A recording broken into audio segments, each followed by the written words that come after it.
Hello प्यारे बच्चों। तो कैसे हैं आप लोग? आशा करते हैं आप लोग अच्छे होंगे। और एनपी क्लासेस में एक बार फिर आप लोगों का स्वागत है नई वीडियो के साथ। तो पिछले दिन क्लास 9th का हमने 1C का क्वेश्चन नंबर 1 से लेकर के 5 तक सॉल्व करके बताया था आप लोगों को। आशा करते हैं कि वो पूरी क्वेश्चन जो है आप लोग आसानी से सॉल्व कर पा रहे होंगे। तो अभी जो है क्वेश्चन 1 से लेकर के 5 तक आप लोगों को सॉल्व करके बताया गया था। और अभी क्वेश्चन बचे हैं हमारे 6 से लेकर के 21 तक। तो चलिए हम चलते हैं अपने टॉपिक पर। और हमारा क्वेश्चन नंबर 6 है, निम्नलिखित को P अपान Q के रूप में बदलिए जहां P तथा Q पूर्णांक हैं तथा Q नॉट इक्वल 0 यानी कि Q जो है 0 के बराबर नहीं हो सकता। तो पिछले दिन भी आप लोगों को हमने बताया था कि अगर कोई दशमलव रूप में दिया हुआ संख्या है तो उस संख्या को हम P बटे Q के रूप में कैसे व्यक्त कर सकते हैं। तो इसके लिए सबसे पहले हम क्या करते हैं कि मान लेते हैं, माना x बराबर 0.66666, आप जितनी बार चाहें उतनी बार लिख सकते हैं। और इसे हम मान लेते हैं समीकरण नंबर 1। और फिर आप लोगों को यह भी बताया गया था कि अगर एक अंक पर बार हो तो वही अंक जो है बार बार रिपीट होता है, और यदि दो अंक पर बार हो तो दोनों नंबर जो होते हैं वो बार बार रिपीट होते हैं दशमलव के बाद। अब यहां पर जब एक नंबर पे बार होता है तो हम 10 का गुणा करते हैं, और जब दो नंबर पर बार होता है तो उसे हम 100 से गुणा करते हैं, और यदि 3 अंक पर बार हो तो उसे हम 1000 से गुणा करते हैं। तो इसमें इस सवाल में हमारा क्या है, एक अंक पर ही बार है तो इसमें हम 10 का गुणा कर देंगे। यानी कि समीकरण 1 में 10 का गुणा करने पर 10 का गुणा करने पर तो समीकरण 1 में अगर हम 10 का गुणा करते हैं तो x में गुणा होगा 10 का, तो 10x हो जाएगा। और जब 10 से गुणा करते हैं तो दशमलव एक अंक राइट साइड में खिसक जाता है, तो ये हो जाएगा हमारा 6.66666 डॉट डॉट।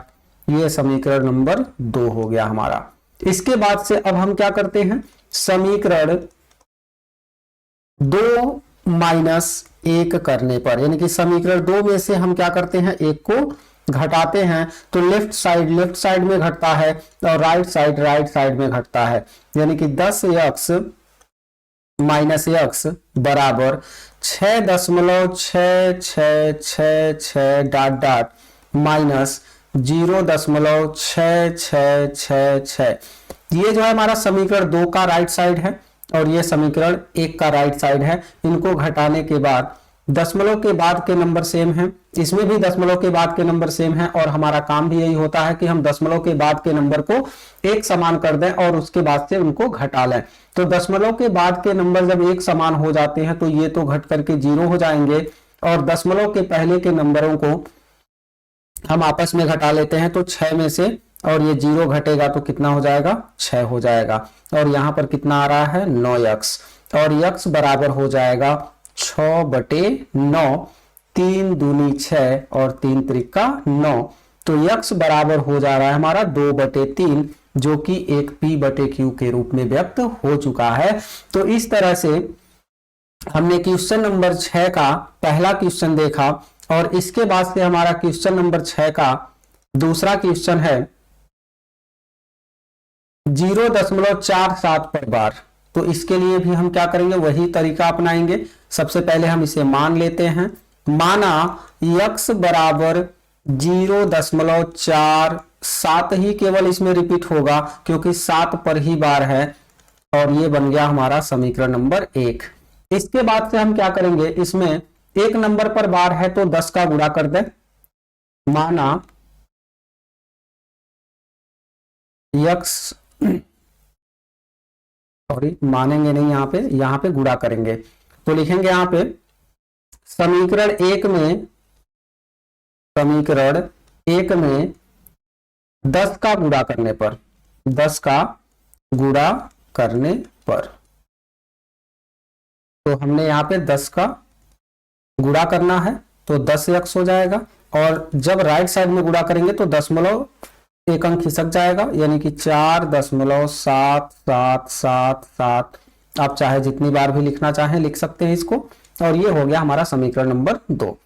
अब हम देख रहे हैं कि अगर समीकरण 2 में से एक को घटाते हैं तो दशमलव के बाद के जो नंबर है, इस पहले समीकरण में क्या है 0.47 और दूसरे में क्या है 0.77, यानी कि घटा नहीं पाएंगे इसको, यानी कि दशमलव के घटाने के लिए तो घटा सकते हैं, लेकिन दशमलव के बाद के नंबर जब सेम नहीं होंगे तो जीरो नहीं मिलेगा। इसलिए हम क्या कर सकते हैं, या तो समीकरण 1 में हम 100 का गुणा कर दें, या तो समीकरण 2 में 10 का गुणा कर दें। तो समीकरण 1 में अगर 100 का गुणा करेंगे तो 0.2 अंक खिसकेगा, यहां पर आएगा, यहां पर पेन को देखिए कहां पर दिखा रहे हैं, तो अगर यहां पर आता है तो फिर दशमलव के बाद 777 आएगा, और यहां पर भी दशमलव के बाद 77 है। तो हम क्या कर सकते हैं इसमें, या तो हम समीकरण 1 में 10 का गुणा करें, समीकरण 1 में 100 का गुणा कर दें, तो फिर ये नंबर जो है हमें प्राप्त हो जाता है। तो हम क्या करेंगे, फिर से समीकरण 1 में 100 का गुणा करने पर, 100 का गुणा करने पर, तो जब 100 का गुणा करेंगे तो ये 100x बन जाएगा, और बराबर दशमलव जो है 2 अंक खिसक जाएगा, यानी कि 47.7777 डॉट डॉट, ये बन जाएगा हमारा समीकरण नंबर 3। और आपको क्या बताया गया कि समीकरण 3 में से 2 को ही हमें घटाना है, समीकरण 3 में से 1 को नहीं घटाएंगे। तो हम घटाते हैं समीकरण 3 माइनस 2 करने पर, ऐसे भी लिख सकते हैं आप, या तो लिख सकते हैं समीकरण 3 में से समीकरण 2 को घटाने पर। यहां पे हमने माइनस का सिंबल लगा दिया, मतलब 3 में से 2 को क्या किया जा रहा है, घटाया जा रहा है। तो हो जाएगा 100x माइनस 10x बराबर 47.7777 डॉट डॉट माइनस, और समीकरण 2 हमारा क्या है 4.7777। अब हम देखें तो 100x में से 10x को घटाएंगे तो 90x हो जाएगा, 90x बराबर, अब दशमलव के बाद के जो नंबर हैं वो सेम हैं, तो ये घट करके तो जीरो हो जाएंगे, तो दशमलव के पहले वाले जो नंबर्स होते हैं उन्हीं दोनों को आपस में घटा लेते हैं। तो 47 में से 4 घटाएंगे तो हो जाएगा 45, यानी कि x बराबर 43/90, x बराबर 43/90, यही हमारा आंसर हो जाएगा। तो इस तरह से हमने देखा कि हम किस बड़ी आसानी से जो है किसी भी दशमलव प्रसार को हम P/Q के रूप में व्यक्त कर सकते हैं। अब हमारा अगला क्वेश्चन है, इसी का प्रश्न नंबर 6 का ही तीसरा क्वेश्चन दिया हुआ है। तीसरा क्वेश्चन 0.001 और इसे P/Q के रूप में हमें बदलना है, तो वही काम करेंगे फिर से। माना x बराबर 0.001, फिर 001, 001, क्योंकि यहां पर रिपीटिंग नंबर जो 001 है, और इसे हम मान लेते हैं समीकरण नंबर 1। समीकरण 1 में अब कितने से गुणा करना है आपको, तो समीकरण 1 में 1000 का गुणा करना पड़ेगा, 1000 का, क्योंकि यहां पर 3 अंक पर बार है, तो 1000 का गुणा करने पर, तो 1000 का गुणा करने पर, तो 1000 का अगर गुणा करते हैं तो ये 1000x हो जाएगा लेफ्ट साइड, और राइट साइड में 0.3 अंक खिसक जाएगा, यानी कि 1.001 और इस तरह से यह बन जाता है हमारा समीकरण नंबर 2। अब हम क्या करते हैं, तो समीकरण 2 में से समीकरण 1 को घटा लेते हैं, यानी कि समीकरण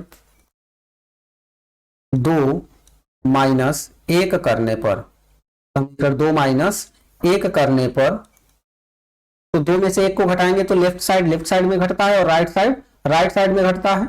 तो समीकरण 2 का लेफ्ट साइड है 1000 यक्स और समीकरण 1 का लेफ्ट साइड है यक्स बराबर, अब 1.001 में से किसको घटाना है हमें, तो 0.001 इसको घटाएंगे तो दशमलव के बाद के नंबर को देखेंगे आप, तो दशमलव के बाद के जो नंबर हैं वो एकदम समान हैं, तो इसलिए घट करके वो तो 0 हो जाएंगे। और दशमलव के पहले के नंबर को यदि हम घटाते हैं तो 1 में से 0 घटाएंगे तो कितना आ जाएगा, 1 आ जाएगा। और 1000 यक्स में से यक्स को घटाते हैं तो 999 यक्स हो जाएगा और यक्स बराबर 1/999 जो कि P/Q के रूप में बदल चुका है। तो इस तरह से इस विधि का प्रयोग करके हम किसी भी दशमलव संख्या अर्थात जो शांत हो या अशांत आवर्ती हो उसको हम P/Q के रूप में व्यक्त कर सकते हैं, लेकिन अशांत अनावर्ती जो होते हैं उनको हम P/Q के रूप में व्यक्त नहीं कर पाते हैं। तो चलते हैं अपने अगले क्वेश्चन पे, और हमारा अगला क्वेश्चन है 7वां।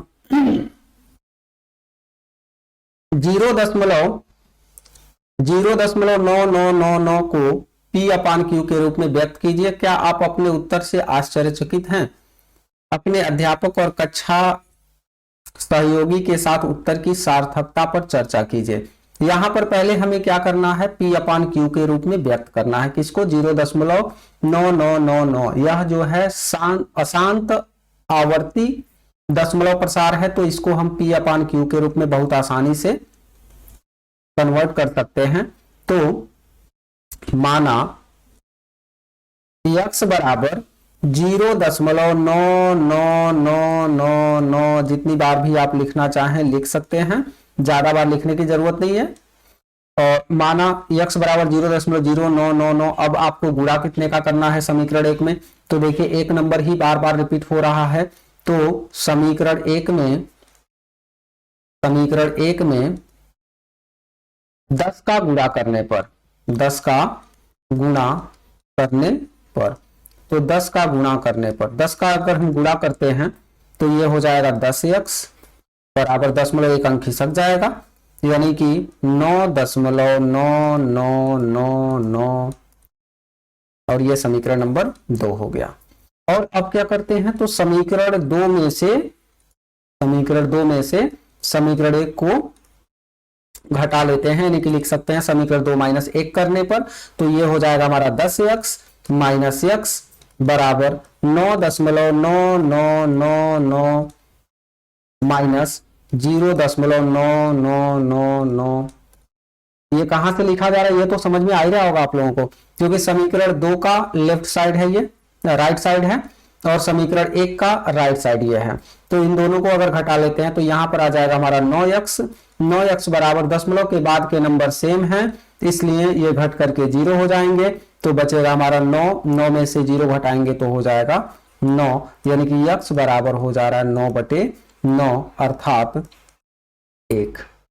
तो इस तरह से जो P/Q के रूप में व्यक्त करना था तो कितना आ जाएगा, 1/1 आ जाएगा, यानी कि देखिए 0.999999 जो है यह अनंत तक अगर पहुंचता है तो इसकी जो वैल्यू होगी वह 1 के समतुल्य होगी, इसलिए जब इसको हम P/Q के रूप में बदलते हैं तो इसका जो है 1 ही मिलता है हमें। तो इस तरह से हमने क्वेश्चन नंबर 7 भी सॉल्व कर लिया। अब देखते हैं क्वेश्चन नंबर 8, और क्वेश्चन नंबर 8 ये कह रहा है कि 1/17 के दशमलव प्रसार में पुनरावृत्त खंड में प्रत्येक में अंकों की अधिकतम संख्या क्या हो सकती है? अपने उत्तर की जांच के लिए विभाजन क्रिया कीजिए। तो यहां पे कहा है 1/17 के दशमलव प्रसार में पुनरावृत्त खंड में अंकों की अधिकतम संख्या क्या हो सकती है। जैसे कि अगर हम 17 से 1 में भाग देते हैं तो यह अगर अशांत आवर्ती आता है तो कितने नंबर का जो है रिपीटेशन चलेगा, कितने नंबर पर बार दिया जाता है, उसी नंबर की अधिकतम संख्या पूछा जा रहा है। तो हम क्या करेंगे, सिंपल सा तरीका, 17 से 1 में भाग दे देंगे,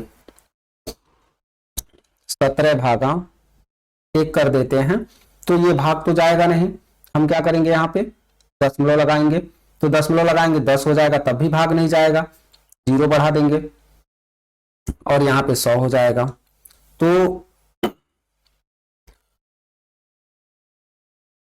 एक मिनट, तो अब हम क्या करेंगे, 17 का जो है पहाड़ा पढ़ेंगे ऐसा कि 100 तक पहुंच जाए या 100 से कम हो जाए। तो 17 पचे 85, 17 पचे 85, कितना आ गया, ये हमारा आ गया है 15 बचेगा, घटाएंगे तो दशमलव लगा ही है, 0 बढ़ाएंगे। तो अब आप 17 का पहाड़ा ऐसा पढ़िए कि 150 हो जाए या 150 से कम आ जाए। तो 17 का पहाड़ा अगर हम 8 बार पढ़ते हैं तो 8 सत्ते 56 और 8 एकन्नम 8, 8 पांच 13, 136 हो जाएगा, यानी कि 17 बटे 136। 10 में से 6 घटाएंगे तो 4 हो जाएगा, और यहाँ पर 4 है, 4 में से 3 घटाएंगे 1 हो जाएगा, यानी कि 14 हो गया। फिर यहाँ पर एक 0 बढ़ा लेंगे और फिर ये कितने बार में जाएगा, 8 बार में ही जाएगा, क्योंकि ये 140 है। तो 8 बार में अगर लेके जाते हैं तो 136 हो जाएगा। और फिर कितना बचेगा यहाँ पे, तो 10 में से 6 घटाएंगे 4 हो जाएगा, और 3 में से 3 घटाएंगे 0 हो जाएगा। दशमलव लगा ही दिए हैं एक बार, तो बार बार लगाने की जरूरत नहीं पड़ती है। और 17 दूनी 34, 2 बार में लेके जाएंगे, 34 हो गया, और बचेगा कितना, 6 बचेगा। अब दशमलव लगा ही है, 0 बढ़ जाएगा, 17 तिया 51, और फिर कितना आ जाएगा यहाँ पे, तो 10 में से 1 घटाएंगे तो 9 बचेगा, और यहाँ पर 60 में से सीधे सीधे 51 घटाएंगे तो 9 बच जाएगा हमारा। और इसके बाद से दशमलव लगा है, 0 बढ़ाएंगे तो 90 हो गया। अब आपको फिर से देखिए, 17 पचे 85, 17 पचे 85, शेषफल कितना आ चुका है, 5 आ चुका है, शेषफल 5 आ गया है। अब दशमलव लगा दिए हैं, 0 बढ़ा दिए हैं, दशमलव लगा ही है पहले से, 0 बढ़ा देंगे तो 17 दूनी 34, 17 तिया 51, 17 दूनी 34 हो जाएगा, 17 दूनी 34। और शेषफल कितना आ जाएगा, तो 10 में से 4 घटाएंगे 6 आ जाएगा, और यहाँ पे 5 में से 4 में से 3 घटाएंगे तो 1 हो जाएगा, यानी कि 16 हो जाएगा। अभी देखिए यहाँ पर जो है आ चुका है हमारे पास 16 आ चुका है। तो अब हम दशमलव लगाए ही हैं, 0 बढ़ा देंगे, तो अब कितनी बार में जाएगा, 17 का पहाड़ा पढ़ेंगे तो 9 बार में अगर पढ़ते हैं तो 17 नवा 163 हो जाएगा, सॉरी 17 नवा 153, 17 नवा 153, 10 में से 3 घटाएंगे 7 हो जाएगा, और यहाँ पे 5 में से 5 घटाएंगे 0, 1 में से 1 घटाएंगे 0। तो अब हमारे पास 7 है, तो ये 70 हो जाएगा, क्योंकि दशमलव लगाया जा चुका है। अब दशमलव लगाने 0 बढ़ाने के बाद अब फिर 17 का पहाड़ा पढ़िए कि वह जो है 70 हो जाए या 70 से कम हो जाए। तो 17 चौको कितना होता है, 68 होता है, 17 चौको 68, बचेगा कितना, 2 बचेगा, दशमलव लगा ही है, 0 बढ़ा देंगे, 17 एकन्नम 17 हो जाएगा, कितना बचेगा यहाँ पे, 3 बचेगा, दशमलव लगा है, 0 बढ़ा देंगे, 17 एकन्नम 17 हो जाएगा, और बचेगा कितना, 13, दशमलव लगा है, 0 बढ़ा देंगे यहाँ पे। तो 17 का पहाड़ा फिर ऐसा पढ़ा जाए कि वह जो है 130 से कम हो जाए या 130 के बराबर हो जाए। तो 17 सते 119, 17 सते 119 कितना आ जाएगा, जब 11 बचेगा घटाने पर, और उसके बाद से फिर 0 बढ़ा देंगे। और 17 का पहाड़ा ऐसा पढ़िए कि 110 हो जाए, तो 17 6 बार में अगर ले जाते हैं तो 17 6 के 102 हो जाएगा। और इस तरह से अब 8 बचेगा, फिर से 8 बचेगा। तो देखिए यहाँ पर आपको क्या करना है, ऐसे भाग देते जाना, लेकिन देखना है कि शेषफल कब फिर रिपीट हो रहा है, या 5 8 8 2 फिर कब आ रहा है। तो देखिए 5 8 8 2 3 5 2 9 4 1 1 7 6 आया है, लेकिन अभी 5 8 8 नहीं आया है। तो हम क्या करेंगे, फिर से यहाँ पे 0 बढ़ा देंगे, और 17 का पहाड़ा पढ़ेंगे तो 17 चौको 68, 17 चौको 68, भाग थोड़ा इसका लंबा हो रहा है तो कितना बचेगा, यहाँ पे 2 हो जाएगा और यहाँ पे 7 में से 6 घटाएंगे 1, यानी कि अब हमारे पास बचा है कितना, 12, 120 हो जाएगा। और फिर 17 का पहाड़ा, क्योंकि 12 बचा है और दशमलव के कारण हमने 1 0 बढ़ा दिया, अब 17 का पहाड़ा आपको पढ़ना है ऐसे कि 120 हो जाए, तो 17 सत्ते 119, 120 तो हो नहीं पा रहा है, तो अब हमारा शेषफल कितना आ गया, 1 आ चुका है। और देखिए अब जब शेषफल 1 आ चुका है तो शुरुआत में हमारा जो भाज्य था वो कितना था, 1 था, तो फिर से देखिए ये नंबर जो है रिपीट होने वाले हैं। चलिए थोड़ा सा भाग को और आगे बढ़ा के देख लेते हैं, उससे एकदम क्लियर हो जाएगा। तो यहाँ पे देखिए दशमलव के कारण तो 1 0 आप बढ़ा देंगे, लेकिन तब भी देख रहे हैं 17 से 10 में भाग नहीं जाएगा, तो क्या करेंगे, यहाँ पे फिर 0 बढ़ाएंगे और यहाँ पे 100 हो जाएगा। तो 17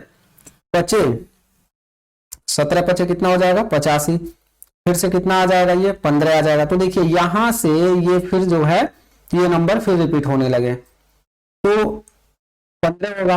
तो अब हम चाहे तो लिख सकते हैं कि पुनरावृत्ति अंकों की संख्या, यानी कि पुनरावृत्ति खंड में अंकों की संख्या, तो लिखेंगे पुनरावृत्ति खंड में अंकों की संख्या, अंकों की संख्या, तो देखिए कितने अंक हो रहे हैं, 1 2 3 4 5 6 7 8 9 10 11 12 13 14 15 16, ये तो यहां से फिर रिपीट हो जा रहे हैं ना, यानी कि पुनरावृत्ति खंड में अंकों की संख्या कितनी हो जा रही है, 16, और यही हमारा आंसर हो जाएगा कि कितने अंकों पर बार लगेगा। तो देखिए 0 5 8, यहां से 0 5 8 है, 8 2 2 3 5 2 9 4 1, ऐसे जो है ये रिपीट होने लगेगा, क्योंकि फिर से वही संख्या प्राप्त होने लग रही है हमें। तो इस तरह से पुनरावृत्त खंड में अंकों की संख्या कितनी हो जा रही है, 16 हो जा रही है। इसके बाद से अपना क्वेश्चन नंबर 9 देखते हैं हम। क्वेश्चन नंबर 9 में कहा गया है P अपान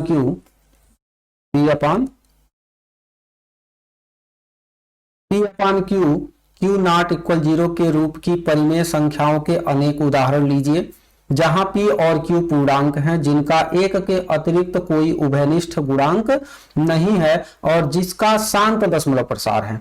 यानी कि आपको ऐसा उदाहरण लेना है कि उनके जो गुणनखंड हैं, गुणांक हैं, वो एक दूसरे से मिले ना, जैसे हर है और अंश और हर के जो गुणनखंड अभाज्य गुणनखंड किया जाए तो उनका अभाज्य गुणनखंड मैच ना करे, केवल क्या होना चाहिए, 1 होना चाहिए, उसके अलावा और कोई नहीं होना चाहिए।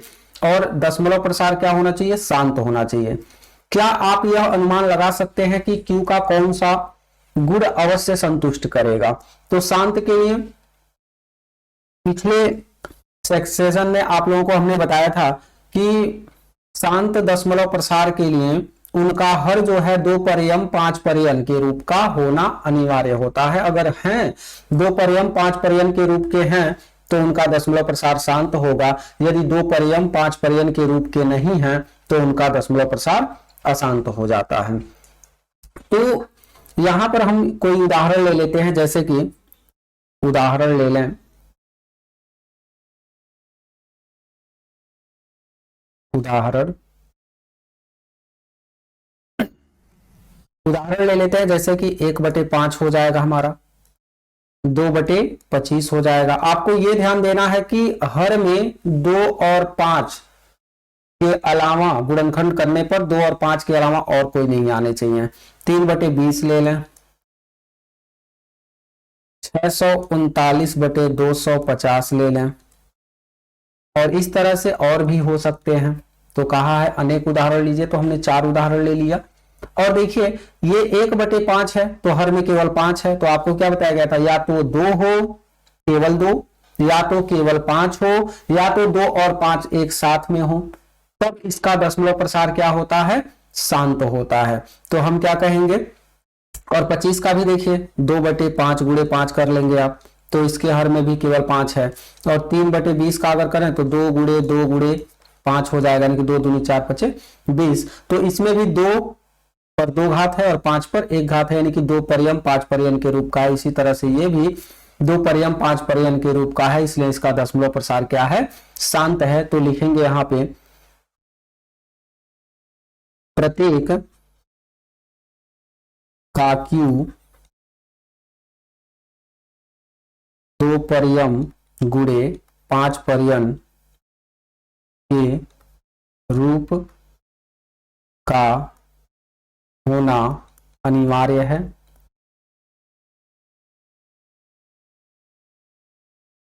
अतः यह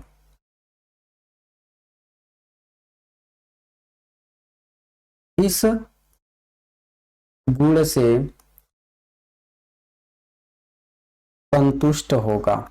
अतः यह इस गुण से संतुष्ट होगा। तो इस तरह से हमने क्वेश्चन नंबर 9 को भी सॉल्व कर दिया। इसके बाद से अब अगला क्वेश्चन अपना देखते हैं, क्वेश्चन नंबर 10। और क्वेश्चन नंबर 10 में कहा है 3 ऐसी संख्याएं लिखिए जिनके दशमलव प्रसार अनवसानी आवर्ती हैं। अनवसानी का मतलब अशांत। 3 ऐसी संख्याएं लिखिए जिनके दशमलव प्रसार अनवसानी, अनावर्ती होगा यहाँ पे, अनावर्ती हैं। दशमलव प्रसार जो है अनवसानी अनावर्ती है, यानी कि अशांत और अनावर्ती मतलब पुनरावृत्ति नहीं होती है इनकी। इसका मतलब हमें कैसी संख्याएं लिखने की बात कर रहा है। तो अब देखिए अनवसानी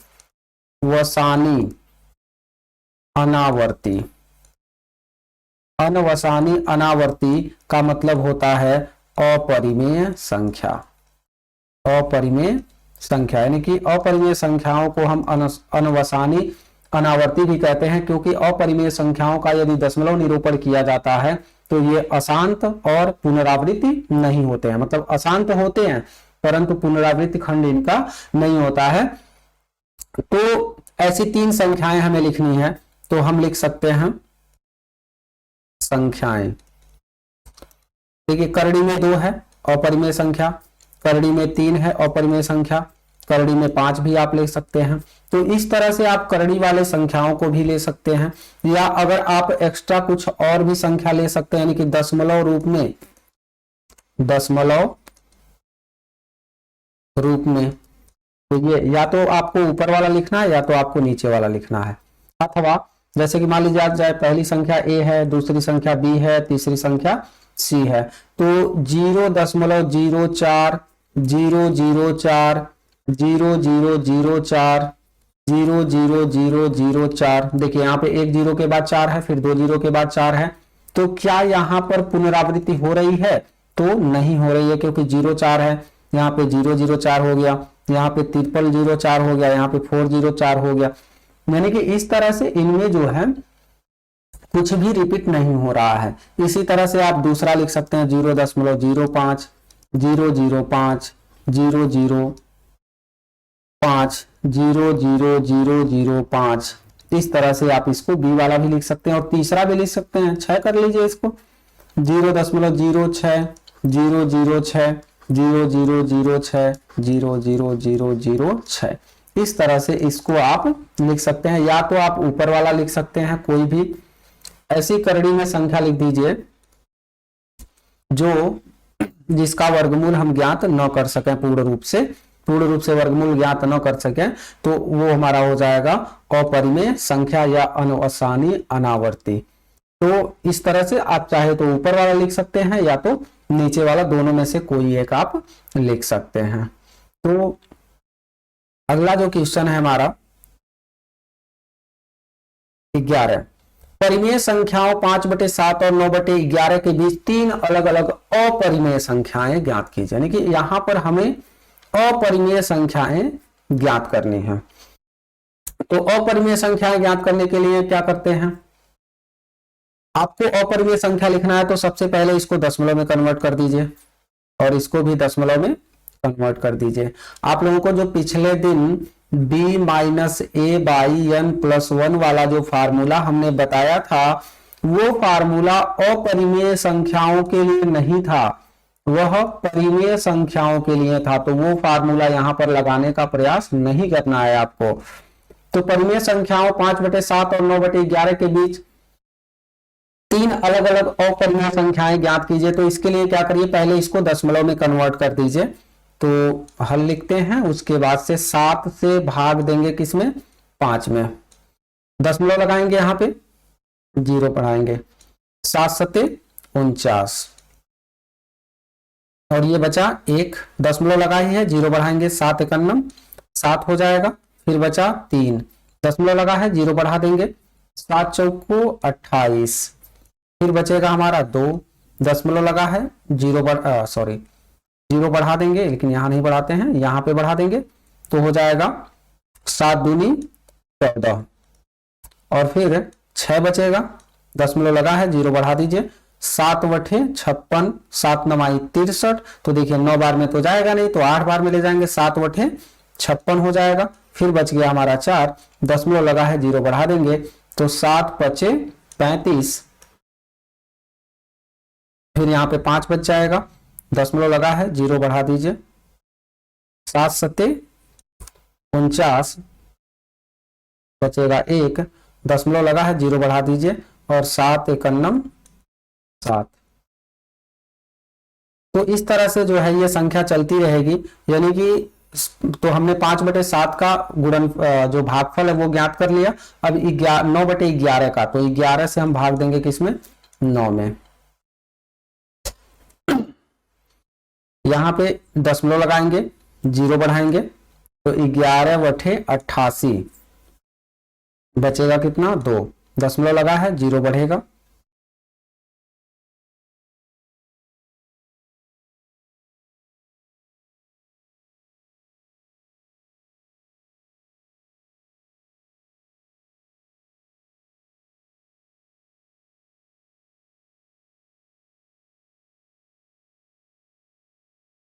अब इसके बाद से 11/88 2 बचा, 20 हो गया, 11 51 11, तो हो जाएगा 9, यहाँ पे दशमलव लगा है, 0 बढ़ेगा, 11/88, फिर 2 बचेगा, 0 हो जाएगा, 11 51 11, और फिर 9 बचेगा, और 0 बढ़ा देंगे, 11/88, यानी कि इस तरह से जो है 5/7 बराबर हो जा रहा है 0.71428571 डॉट डॉट इस तरह से। और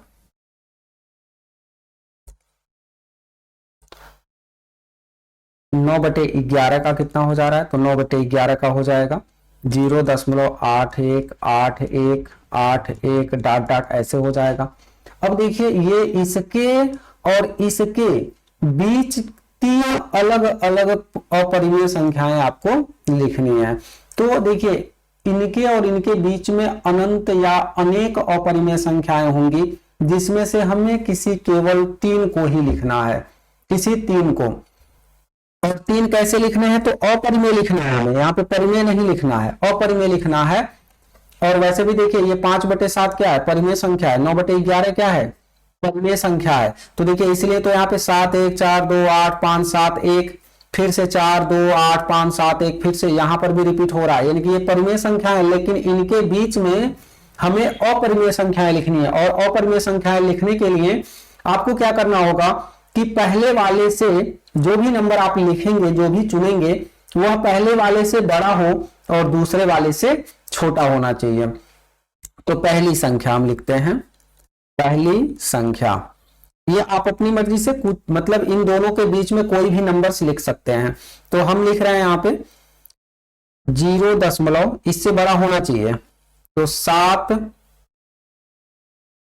इससे बड़ा कोई नंबर लिखना है तो 7 1 के जगह पे 2 कर दीजिए, 2 7 2, तो देखिए ये 71 है और ये कितना हो गया, 72 हो गया, तो इससे कुछ ज्यादा हो गया। इसके बाद से 0 0 2 कर लीजिए, 0 0 0 2 कर लीजिए, 0 0 0 0 2 कर लीजिए। इस तरह से डॉट डॉट आप बढ़ा देते हैं, तो फिर ये पहली संख्या हमारी हो जाती है। फिर अगर हमें लिखनी है इसकी दूसरी संख्या, तो इसकी दूसरी संख्या अगर हमें लिखनी है तो फिर आपको क्या करना है, इससे बड़ा हो और इससे क्या होना चाहिए, छोटा। तो ये 71 है, ये मतलब 7 1 है तो 71 समझ लीजिए, इसको 75 कर दीजिए। तो देखिए अभी 81 से छोटा ही तो होगा। तो 0.73 या 5 भी आप कर सकते हैं। 003 कर लीजिए, 000 कर लीजिए, 403 कर लीजिए, फिर 000 कर लीजिए, डॉट डॉट इस तरह से ये हमारी दूसरी संख्या भी प्राप्त हो जाती है।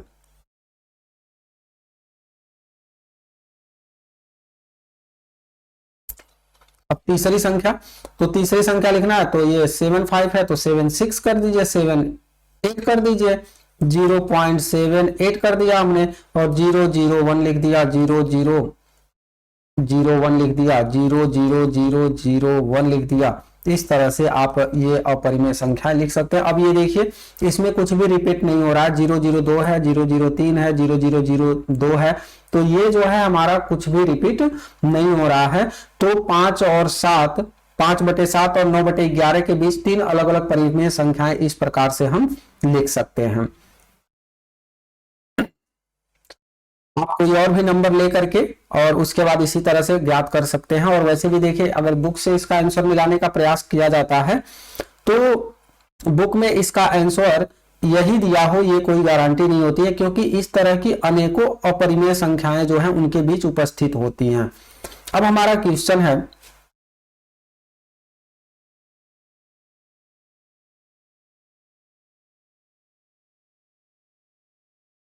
ग्यारह तो हमारा हो चुका है। इसके बाद से हम क्वेश्चन देखते हैं 12। क्वेश्चन नंबर 12 में क्या दिया है, बताइए कि निम्नलिखित संख्याओं में कौन कौन संख्याएं परिमेय और कौन कौन अपरिमेय हैं। तो यहां पर आपको परिमेय और अपरिमेय बताना है। तो देखिए पहला क्वेश्चन 225 और दूसरा भी क्वेश्चन 225 ही दिया हुआ है। चलिए कोई बात नहीं, इसको देख लेते हैं। 225 है पहला ही क्वेश्चन। तो 225 का यदि हम अभाज्य गुणनखंड करते हैं 225 का, तो 3 गुणे 3 गुणे 5 गुणे 5 होगा। अब देखिए जिसका जोड़ा बन जाता है वो कड़ी तोड़कर बाहर आ जाता है, यानी कि 3 हो जाएगा। और 5 का भी जोड़ा बन गया तो ये भी बाहर आ जाता है, जैसे वर्गमूल निकाला जाता है। 5 तिहाई कितना हो जाएगा, 15 हो जाएगा। तो बताइए ये संख्या कैसी है, तो ये संख्या परिमेय संख्या है। इसके बाद से ये देखिए 0.3796, ये दूसरा छोड़ देते हैं क्योंकि एकदम सेम क्वेश्चन है वही। दूसरा क्या है 0.3796, 0.3796, दशमलव प्रसार इसका क्या है, शांत है। तो दशमलव प्रसार जब शांत है तो कैसी संख्या होगी, परिमेय संख्या।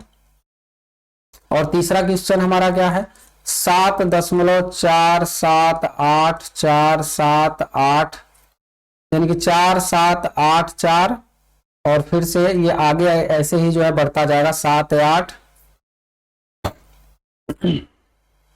4784 78, और फिर से जो है 4 आ जाएगा। इस तरह से ये जो है बढ़ता जाए तो फिर ये जो है कैसा होगा, ये जो है आवर्ती होगा, अशांत आवर्ती। तो जब अशांत आवर्ती होते हैं तो उन्हें हम कौन सी संख्याएं कहते हैं, परिमेय संख्या। तो ये हो जाता है हमारा परिमेय संख्या। इसके बाद इसको देखें तो 1.010 1001 001 4 0 के बाद तब 1 है। और यहां पर देख रहे हैं कि ये कैसा है, अशांत है। तो अशांत अनावर्ती होने के कारण यह कैसी संख्या हो जाएगी, तो अपरिमेय संख्या हो जाएगी। तो इस तरह से हम सबको पता कर सकते हैं कि कौन कौन परिमेय है और कौन कौन अपरिमेय है। पूरे चैप्टर में आप लोगों को परिमेय और अपरिमेय ही सिखाया जा रहा है कि अपरिमेय संख्याएं कौन होती हैं और परिमेय संख्याएं कौन होती हैं। अब क्वेश्चन है हमारा, क्वेश्चन नंबर 13 दिया हुआ है, 1 और 2 के बीच एक अपरिमेय संख्या बताइए। 1 और 2 के बीच एक अपरिमेय संख्या। तो देखिए वैसे तो बहुत से, यानी कि 1 और 2 के बीच में अनेकों अपरिमेय संख्याएं होती हैं। तो इनके बीच में अगर एक अपरिमेय संख्या में लिखना है तो वह अपरिमेय संख्या कोई भी हो सकता है, लेकिन यह है कि वो 1 से बड़ा होना चाहिए और 2 से छोटा होना चाहिए। तो हम यहां पर लिखेंगे एक अपरिमेय संख्या, एक अपरिमेय संख्या। तो वह अपरिमेय संख्या कौन हो सकती है? तो देखिए करड़ी में 2 भी लिख सकते हैं हम, क्योंकि 1 से बड़ा है और 2 से क्या है वो छोटा होता है, तो करड़ी में 2 भी हमारा आंसर हो जाएगा। या तो आप ऐसे भी लिख सकते हैं 1.00 1.01 001 00 01 000 01 00001, इस तरह से। यह भी एक अपरिमेय संख्या है जो कि 1 से बड़ी है, जो कि 1 से क्या है बड़ी है, परंतु 2 से क्या है छोटी है। या तो आप अपना आंसर लिख सकते हैं करड़ी में 2, तो ये भी आपका आंसर हो जाएगा, क्योंकि करड़ी में 2 की वैल्यू कितनी होती है 1.414 डॉट डॉट, यानी कि यह 1 से बड़ा है और 2 से क्या है छोटा है। तो बहुत ही आसान सा क्वेश्चन है हमारा, क्वेश्चन नंबर 13। इसके बाद से हम देखते हैं क्वेश्चन नंबर 14, और ये बहुत ही अच्छा क्वेश्चन है, बहुत ही धांसू क्वेश्चन है ये। 1/3 और 1/2 के बीच 3 परिमेय संख्याएं बताइए, तो इसके लिए वही यक्स वाला फार्मूला हमारा लगेगा इस पर। तो इसमें हम क्या करते हैं 1/3 और 1/2 में देखते हैं कि कौन सा बड़ा है हमारा। तो देखिए ये 1/3 है, तो 2 तरीके होते हैं, या तो आप ये देख लीजिए कि हर जिसका बड़ा होगा, हर जिसका बड़ा हो, अंश समान होने की स्थिति में हर जिसका बड़ा होगा वो छोटा होगा, और जिसका हर छोटा होगा वो बड़ा होगा। इसका मतलब ये हुआ कि 1/3 छोटा है और 1/2 बड़ा है। या तो आप 3 से 1 में भाग दे करके देख लीजिए, 3 भागा 1 करके देख लीजिए, तो 3 त्रिका 9, 0.33 आ रहा है। और 2 से जब 1 में भाग देकर देखेंगे तो दशमलव लगाएंगे, 0 बढ़ाएंगे, 2 पच्चे 10, यानी कि 0.3 है ये, और ये 0.5 है। इसका मतलब 1/2 क्या होगा बड़ा होगा। तो हम क्या करेंगे इसमें पहले a बराबर लिख लेते हैं। a बराबर हो जाएगा 1/3 और b बराबर हो जाएगा 1/2। और कितनी परिमेय संख्या निकालने की बात की जा रही है? तो 3 परिमेय संख्याएं। तो n बराबर कितना हो जाएगा 3 हो जाएगा। 3 परिमेय संख्याएं निकालनी है तो n बराबर 3। अगर 4 परिमेय संख्याएं निकालनी होती है तो n बराबर 4। और अब अपना फार्मूला लगाते हैं x बराबर b minus a by n plus 1। b की वैल्यू कितनी है? तो 1/2 है, माइनस a की वैल्यू 1/3 है, और पूरे के बटे n की वैल्यू कितनी है? तो n की वैल्यू 3 है, और धन 1। अब ऊपर वाले का अंश का हम लॉसा लेके अगर जोड़ लें तो लॉसा कितना होगा? एलसीएम इसका 2 और 3 का, तो 2 और 3 का एलसीएम 6 हो जाएगा। और 2 से हम 6 में क्या करते हैं? हर में हर से भाग देते हैं, तो 2 से 6 में भाग देंगे 3, और 3 का अंश में जब गुणा कर देते हैं तो 3 एकम 3 माइनस 3 दूनी 6, क्योंकि 3 से 6 में भाग देंगे तो 2 बचेगा, 2 का ऊपर गुणा करेंगे तो 2 हो जाएगा।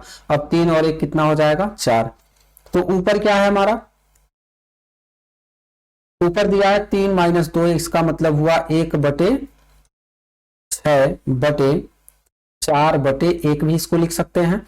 अब हम क्या करते हैं, जब 1 से अधिक बटे का चिन्ह आता है, 1 से अधिक, तो इसमें देख रहे हैं कि 3 बार बटे का चिन्ह आ चुका है, तो हम क्या करते हैं अंश को वैसे ही लिख देते हैं, और हर का, ये जो हर है इसका हम उल्टा कर देते हैं और बीच में गुणे का चिन्ह लगा देते हैं।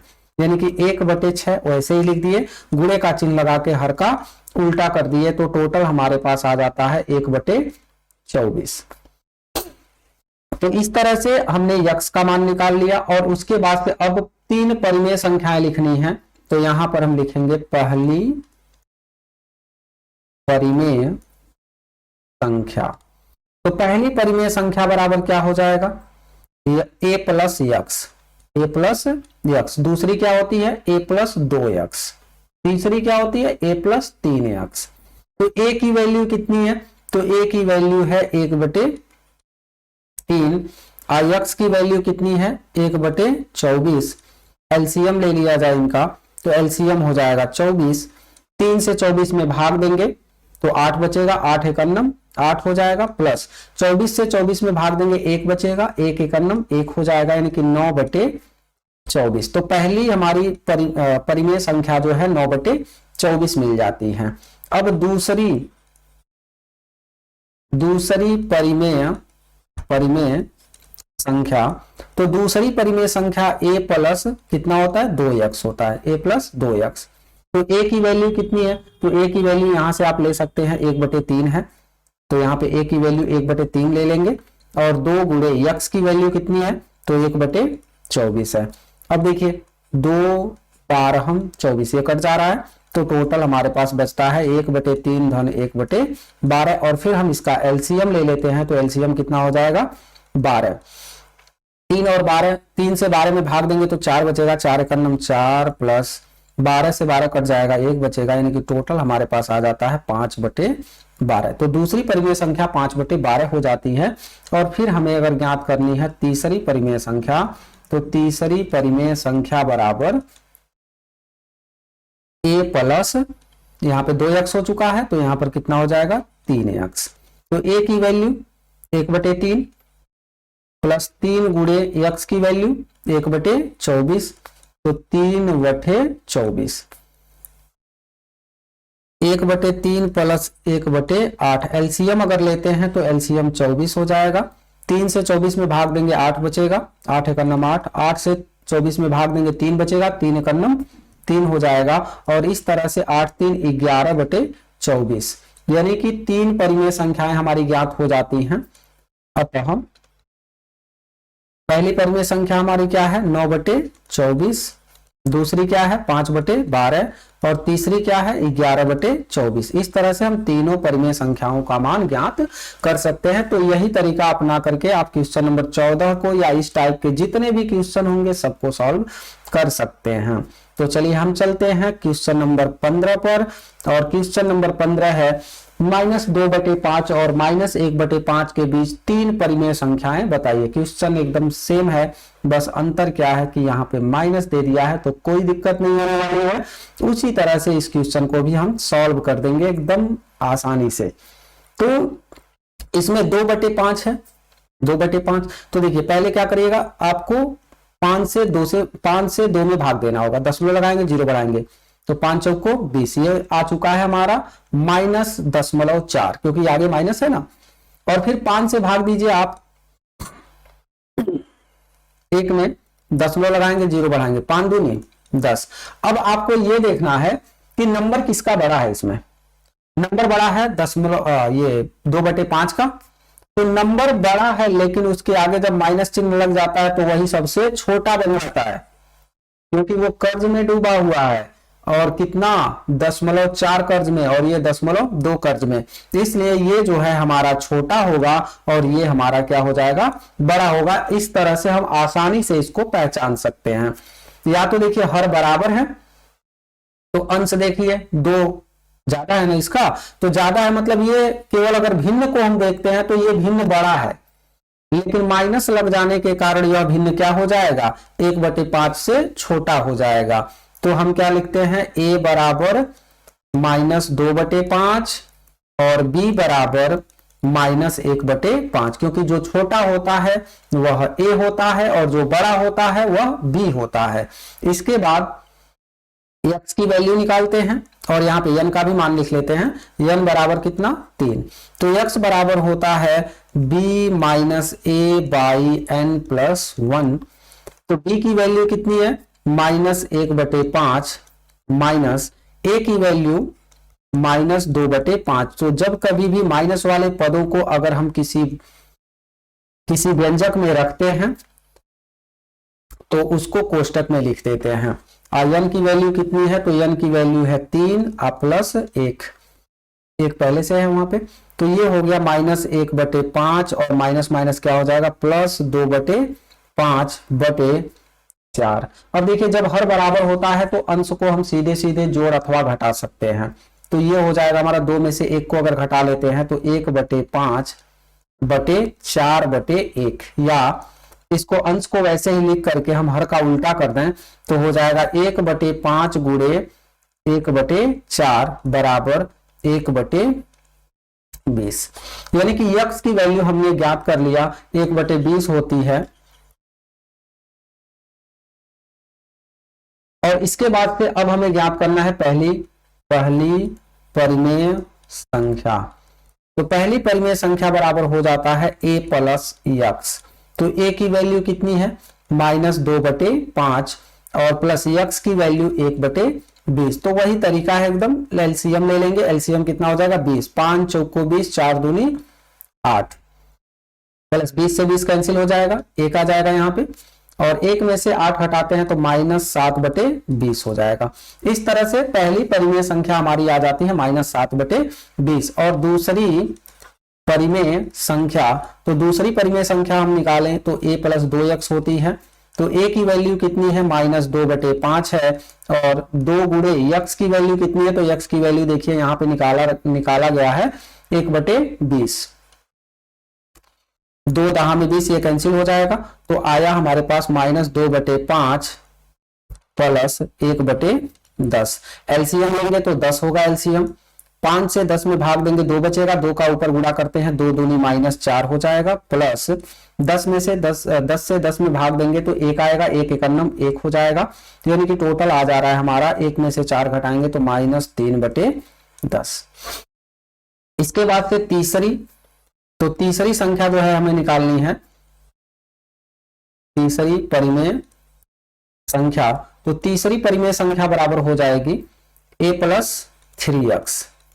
तो a की वैल्यू कितनी है, तो a की वैल्यू हमने देखा -2/5 है, तो -2/5 रख देते हैं, और प्लस 3 गुणे x की वैल्यू कितनी है, तो 1/20 है, रख देते हैं इसको।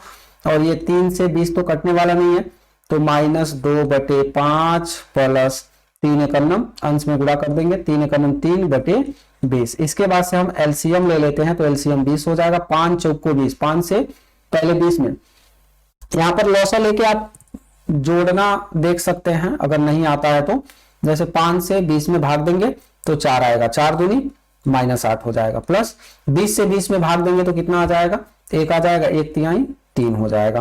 3 में से 8 घटाएंगे तो 5 -5/20, ये हमारा क्या हो जाएगा आंसर, ये हो जाएगा, ये एक आंसर हो जाएगा और ये एक आंसर होगा। चाहे तो आप इसको इकट्ठा करके यहाँ पे लिख सकते हैं। तो इस तरह से हमने संख्या पद्धति अध्याय 1C का क्वेश्चन नंबर 15 तक सॉल्व कर लिया है, और इसके बाद से हम चलते हैं अपने अगले क्वेश्चन नंबर 16 पे। और इसमें कहा है 2 और 3 के बीच 3 परिमेय संख्याएं लिखिए। तो ये तो आप लोग भी खुद कर सकते हैं, अगर चाहें तो आप लोग खुद कर सकते हैं, क्योंकि इसमें a की वैल्यू कितनी हो जाएगी, a की वैल्यू हो जाएगी 2 और b की वैल्यू हो जाएगी 3, और यहां से n की वैल्यू कितनी हो जाएगी 3 हो जाएगी। तो x बराबर हम मान निकालते हैं b - a/n + 1, और b की वैल्यू कितनी है 3 है, -2/n की वैल्यू 3 धन 1, यानी कि टोटल हो जाएगा 3 में से 2 घटाएंगे 1/4। x की वैल्यू 1/4 हो गई। तो पहली परिमेय संख्या बराबर a + x। तो a की वैल्यू कितनी है 2 है, x की वैल्यू 1/4 है। अगर लॉसा लेके जोड़ते हैं इसका, तो लॉसा कितना होगा 4 होगा, 1 से 4 में भाग देंगे 4 बचेगा, 4 दूनी 8, प्लस 4 से 4 कैंसिल हो गया, 1 बचेगा, यहाँ पे 9/4 हो गया। तो पहली परिमेय संख्या 9/4 हो चुकी है। और इसके बाद से दूसरी परिमेय संख्या, तो दूसरी संख्या क्या हो जाएगी a + 2x। a की वैल्यू कितनी है 2 है, प्लस 2 गुणे x की वैल्यू कितनी है, तो x की वैल्यू हमने निकाल रखा है 1/4, तो 2 दूनी 4, यानी कि 2, अगर एलसीएम लेके यहीं पे जोड़ लें तो 2, 1 से 2 में भाग देंगे 2 बचेगा, 2 दूनी 4 हो जाएगा, प्लस 2 से 2 में भाग देंगे 1 बचेगा, 1 का 1 में गुणा करेंगे 1, यानी कि 4 1 5/2 हो जाएगा। ये दूसरी परिमेय संख्या हमारी हो गई। और फिर तीसरी परिमेय संख्या, तो तीसरी परिमेय संख्या बराबर हो जाएगी a + 3x, और a की वैल्यू कितनी है, तो a की वैल्यू 2 है, और प्लस 3 गुणे x की वैल्यू कितनी है, तो x की वैल्यू 1/4, यहां से हम ले लेंगे 1/4। अब ये हो जाएगा 2 धन 3 एकन्नम 3/4, और एलसीएम अगर लेते हैं तो एलसीएम 4 होगा, 1 से 4 में भाग देंगे 4 बचेगा, और 4 का हम ऊपर क्या कर देते हैं गुणा कर देते हैं, तो 4 दूनी 8 हो जाएगा, प्लस 4 से फिर 4 में भाग देंगे तो कितना आएगा 1 आएगा, और 1 का 3 में गुणा कर देंगे तो 3 हो जाएगा, यानी कि टोटल हो जाएगा ये 11/4 लिखना है हमें। तो ये हो जाएगा 8 3 11/4। यहीं पे अपना आंसर लिख सकते हैं। तो इस तरह से हमने क्वेश्चन नंबर 16 भी सॉल्व कर लिया। इस टाइप के अब जितने भी क्वेश्चन होंगे आप चाहे तो इस विधि का प्रयोग करके, जो विधि आपको बताई जा रही है, इस विधि का प्रयोग करके आप आसानी से ज्ञात कर सकते हैं। या तो आपको एक और तरीका बताया गया था कि क्या करते हैं, 2 और 3 के बीच निकालना है, 2 और 3 के बीच। तो क्या करते हैं, पहली निकालना है हमें, तो 2 धन 3 बटे क्या कर देते हैं, 2 लिख देते हैं। तो ये कितना हो जाएगा, 3 2 5/2 हो गया। फिर 2 और इसके बीच निकालते हैं, फिर 3 और इसके बीच निकाल लेते हैं। फिर जो है जो संख्याएं आती हैं उनके उनके बीच का निकालते जाते हैं। तो 2 और 3 के बीच ही ये जो है परिमेय संख्याएं हमें प्राप्त हो जाती हैं। तो आप चाहें तो उस विधि का भी प्रयोग करके निकाल सकते हैं, क्योंकि 1C के फर्स्ट पार्ट में जो है आप लोगों को बताया गया कि उसको कैसे ज्ञात किया जाता है। तो हमारा क्वेश्चन नंबर 16 भी सॉल्व हो चुका है। अब हम चलते हैं क्वेश्चन नंबर 17 पे, और इसमें कहा गया है कि यदि करड़ी में 2 एक परिमेय संख्या नहीं है। यहां पर कहा जा रहा है करड़ी में 2 क्या है, परिमेय संख्या नहीं है। मतलब कैसी संख्या है, अपरिमेय संख्या है। सिद्ध कीजिए कि 2 धन करड़ी में 2 एक परिमेय संख्या नहीं है। तो ऐसे सवालों को सॉल्व करने के लिए हम क्या करते हैं, पहले हम कल्पना करते हैं। कल्पना करके करड़ी में 2 को हम परिमेय संख्या मानते हैं। करड़ी में 2 को परिमेय संख्या, या जो भी हमारा प्रश्न रहता है उसको हम पहले परिमेय मान लेते हैं। फिर उसके बाद से कुछ सॉल्व करने पर आगे हमें पता चलता है कि यहाँ पर विरोध उत्पन्न हो रहा है, विरोधाभास उत्पन्न हो रहा है, इसलिए यह परिमेय संख्या न होकर के कैसी संख्या है, अपरिमेय संख्या है। तो चलिए इसको सॉल्व करते हैं और देखते हैं कैसे लगेगा ये। तो हमारा क्वेश्चन था, यदि करड़ी में 2 एक परिमेय संख्या नहीं है, सिद्ध कीजिए 2 धन करड़ी में 3 एक परिमेय संख्या नहीं है। मतलब ये भी परिमेय संख्या नहीं है, अपरिमेय है। तो ये भी परिमेय संख्या नहीं है, मतलब क्या है, अपरिमेय संख्या है। ये हमें सिद्ध करके दिखाना है। तो हम क्या करते हैं, कल्पना करते हैं। कल्पना कीजिए, कल्पना कीजिए कि 2 धन करड़ी में 2 एक परिमेय संख्या है। कैसी संख्या है, परिमेय संख्या है। तो जब परिमेय संख्या है तो इसे हम P/Q के रूप में भी लिख सकते हैं, जिसे P/Q के रूप में लिखा जा सकता है। P/Q के रूप में लिखा जा सकता है।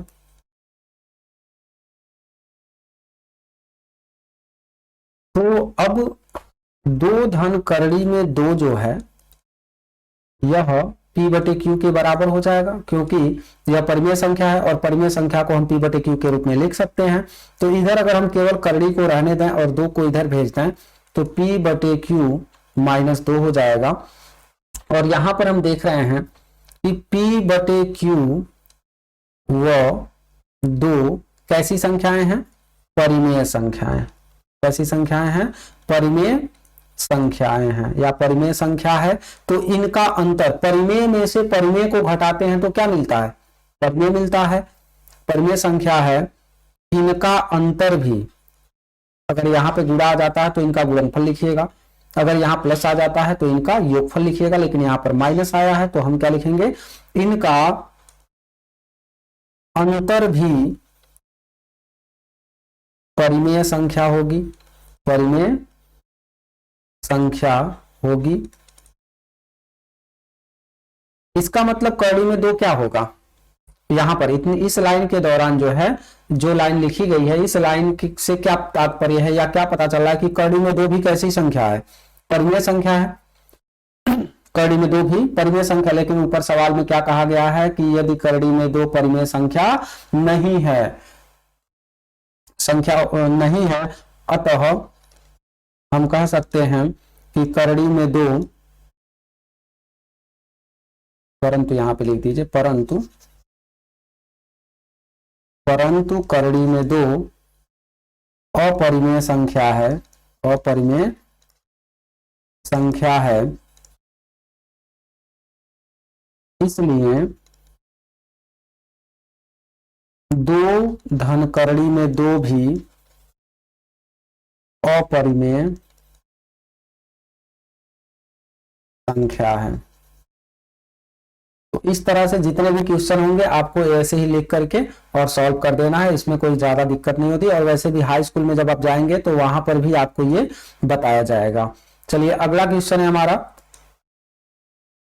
सिद्ध कीजिए 3 कड़ी में 3 एक परिमेय संख्या नहीं है। परिमेय संख्या नहीं है का मतलब कैसी संख्या है, तब अपरिमेय संख्या है।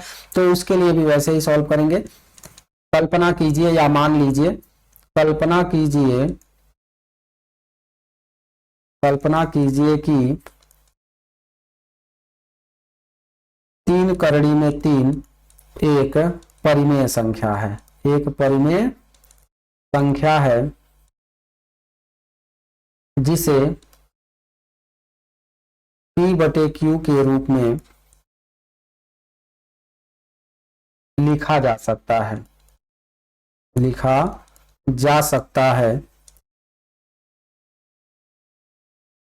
इसलिए 3 कड़ी में 3 बराबर क्या हो जाएगा, P/Q हो जाएगा। अगर हम 3 को उधर भेज देते हैं तो कड़ी में 3 बराबर P/Q गुणे 1/3 लिख सकते हैं, क्योंकि यहाँ पे गुणे के रूप में, तो इधर जाकर के भाग के रूप में हो जाएगा। P/Q कैसी संख्या है, परिमेय संख्या। 1/3 कैसी संख्या है, परिमेय संख्या। तो परिमेय का जब परिमेय में गुणा किया जाता है तो क्या मिलता है, परिमेय संख्या। तो लिखेंगे चूंकि P/Q व 1/3 परिमेय संख्याएं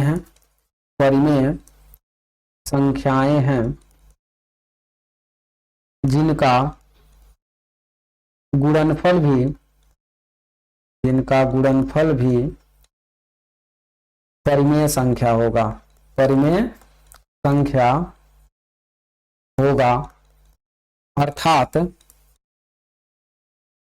कड़ी में 3 भी परिमेय संख्या होगी, परंतु कड़ी में 3 एक अपरिमेय संख्या है। अपरिमेय संख्या, देखिए यहां पे विरोधाभास उत्पन्न हो रहा है। अपरिमेय संख्या है, अतः 3 कड़ी में 3 भी अपरिमेय संख्या होगी, तो कोई भी सवाल रहेगा इसका तो इसी प्रारूप पर आप अगर सॉल्व करते हैं तो पूरा का पूरा क्वेश्चन जो है आप आसानी से सॉल्व कर पाएंगे। कि देखिए सबसे पहले हम क्या करते हैं, कल्पना करते हैं कि ये जो संख्या है वो अपरिमेय संख्या है, तो परिमेय संख्याओं को हम P/Q के रूप में व्यक्त कर सकते हैं, तो P/Q के रूप में लिखा जा सकता है। तो हमने क्या किया, 3 कड़ी में 3 बराबर PQ लिख दिया, क्योंकि लिखा जा सकता है। अब 3 को इधर से ट्रांसपोज करेंगे, पक्षांतर करते हैं अगर, तो 1/3 हो जाएगा। तो चूंकि P/Q भी परिमेय संख्या है, 1/3 भी परिमेय संख्या है, तो इनका गुणनफल भी तो परिमेय संख्या ही होगा। तो जब इनका गुणनफल परिमेय संख्या हो जाता है, अर्थात इनके गुणनफल बराबर कितना है, करड़ी में 3, तो ये भी कैसी संख्या हो जाएगी, परिमेय संख्या। परंतु हम क्या जानते हैं कि करड़ी में 3 कभी परिमेय संख्या हो ही नहीं सकती, ये कैसी संख्या होती है, हमेशा अपरिमेय संख्या होती है। तो यहाँ पे लिखते हैं परंतु करड़ी में 3 एक अपरिमेय संख्या है, अतः 3 करड़ी में 3 भी, ये पूरी संख्या भी क्या हो जाएगी, अपरिमेय संख्या हो जाती है। तो इस तरह से आप इस क्वेश्चन को सॉल्व कर सकते हैं। और फिर आगे चलते हैं, अपना क्वेश्चन नंबर 19 देखते हैं। और इसमें फिर वही क्वेश्चन रिपीट हो रहा है कि -1 तथा 1 के बीच 2 परिमेय संख्याएं लिखिए। -1 और 1 के बीच 2 परिमेय संख्याएं लिखनी है। ऐसी कितनी और परिमेय संख्याएं लिखी जा सकती हैं, तो इसके बीच में बहुत सी परिमेय संख्याएं लिखी जा सकती हैं, या एक तरह से अनंत परिमेय संख्याएं लिखी जा सकती हैं। तो हमें क्या करना है, केवल 2 परिमेय संख्याएं ज्ञात करनी है। तो इसमें क्या करते हैं, a बराबर छोटा वाला और b बराबर बड़ा वाला, और n बराबर कितनी परिमेय संख्या निकालनी है, तो 2 परिमेय संख्या है, तो n बराबर 2 हो जाएगा। x बराबर b minus a by n plus 1, तो b की वैल्यू 1 है, माइनस a की वैल्यू -1 है, कोष्टक में लिखेंगे इसको, और n की वैल्यू 2 धन 1 हो जाएगी। तो 1 माइनस माइनस क्या हो जाएगा, प्लस बटे 2 1 3 हो जाएगा, यानी कि 2/3। x की वैल्यू कितनी आ चुकी है, 2/3 आ चुकी है। तो पहली परिमेय संख्या।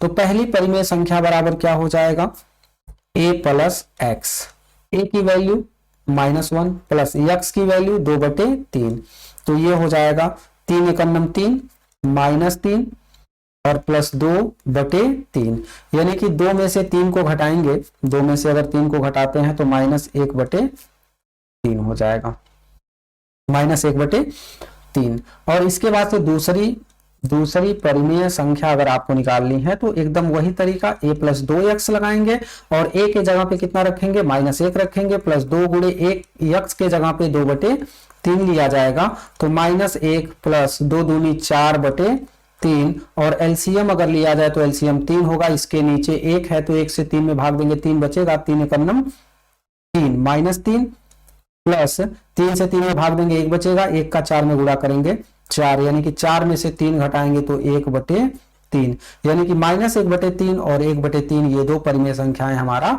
आंसर हो जाती हैं। तो इस तरह से हमारा क्वेश्चन नंबर 19 भी सॉल्व हो जाता है। और इसके बाद से हमारा क्वेश्चन नंबर 20 है, यदि a और b दो परिमेय संख्याएं हैं, क्या कहा जा रहा है, a और b परिमेय संख्याएं हो तो सिद्ध कीजिए कि a plus B, a minus B और a इंटू बी परिमेय संख्याएं हैं। यदि b नॉट इक्वल 0 हो तो सिद्ध कीजिए कि a/b भी परिमेय संख्या है। तो हम क्या करेंगे, इस सवाल को हल करने के लिए हम क्या करेंगे, मान लेंगे, इसमें बहुत आसानी से सॉल्व हो जाएगा अगर मान लेते हैं तब। माना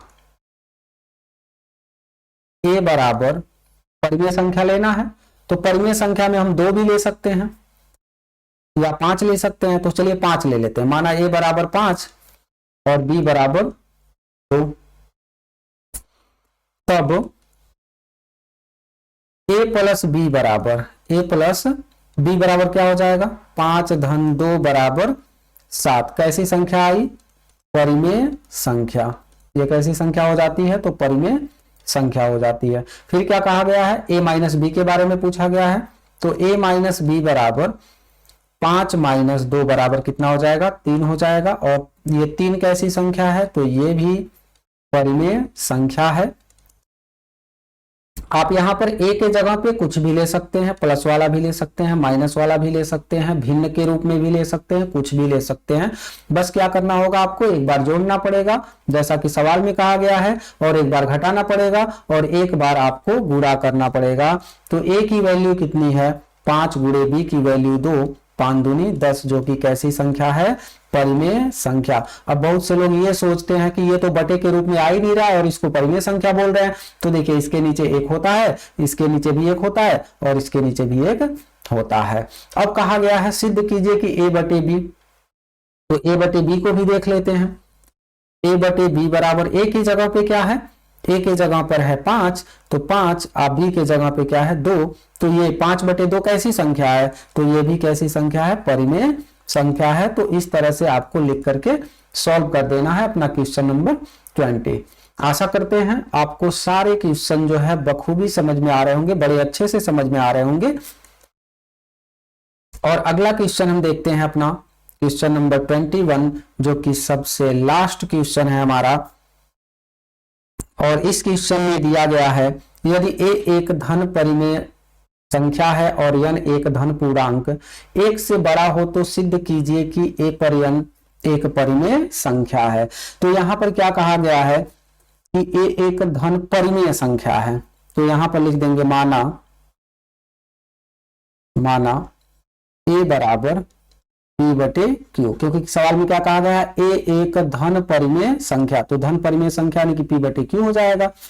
और n एक धन पूर्णांक है, n एक धन पूर्णांक 1 से बड़ा है, तो n बराबर मान लिया गया 2, 3, 4, 5 डॉट ऐसे जो है आप 1 से बड़ा। तो सिद्ध कीजिए कि a पर n एक परिमेय संख्या है। तो सिद्ध क्या करना है हमें कि a पर n जो है एक कैसी संख्या है, परिमेय संख्या है। तो इसके लिए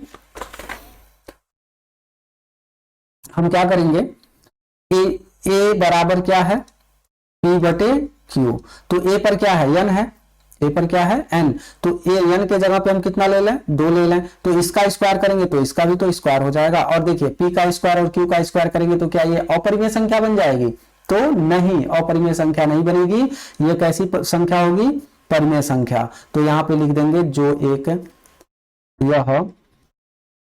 एक परिमेय संख्या है, ठीक है। और फिर इसके बाद से a बराबर क्या है, p बटे q है, तो a के जगह पे कितना लेना है, हमें 3 लेना है, तो इधर भी 3 हो जाएगा, क्योंकि दोनों पक्षों का ही घन कर सकते हैं, एक पक्ष का तो कर नहीं सकते। तो यह भी एक परिमेय संख्या है।